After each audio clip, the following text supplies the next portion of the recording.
systolic pressures in the heart chambers. We have the right atrium, right ventricle, and left atrium.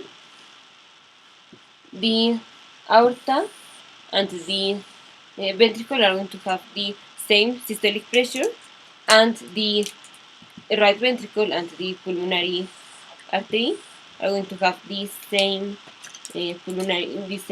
systolic pressure. Alright, and the atrium and the ventricle in diastole are having the same pressure in the time in which they are in the same chamber in which the valve is open, and the same for the left heart.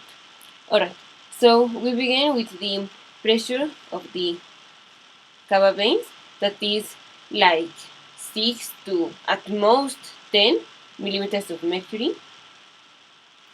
Actually, the jugular venous distension is increased in pressure more than 12 millimeters of mercury, and we could see that ingurgitation. Well, we have degrees of ingurgitation, but at least would be like 4 centimeters above the sternal angle. Alright, next, the pressure in the right atrium is less than 5 millimeters of mercury, for example 2. Then as we move through the tricuspid valve to the ventricle, the systolic pressure increases and the diastolic pressure decreases a little bit. So I would say that it is like 25 millimeters of mercury to 5 millimeters of mercury. Then the pressure in the pulmonary artery is in systole is the same, so 25 millimeters of mercury, and in diastole the pressure increases a little, so it is like 10 millimeters of mercury.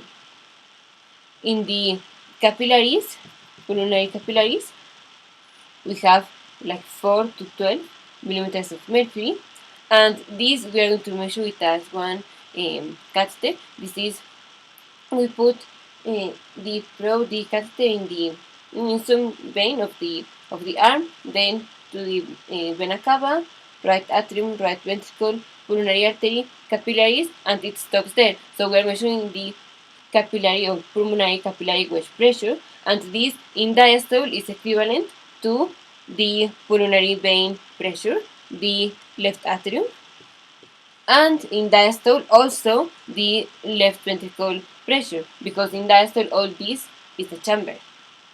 Alright, so this pressure is like 4 to 12, so also the pressure in the left atrium is less than 12 millimeters of mercury, and the pressure in the left ventricle is like 120 millimeters of mercury in systole, and in diastole it is like 10 millimeters of mercury.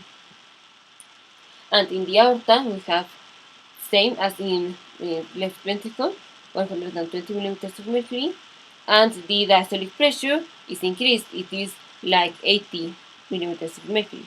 The main resistors for the diastolic pressure in the aorta is the resistance of the arterioles. Alright, so as we move from right atrium to right ventricle, the systolic blood pressure increases and the diastolic blood pressure decreases a little. As we move from right ventricle to pulmonary artery, the systolic pressure remains the same and the diastolic pressure increases. Capillary wedge pressure, atrium, left ventricle. The left ventricle has a diastolic blood pressure that is the same as the capillary wedge pressure, and the systolic blood pressure is the same as the aorta, and is increased the diastolic blood pressure of the aorta compared to the ventricle. It is like 80 millimeters of mercury.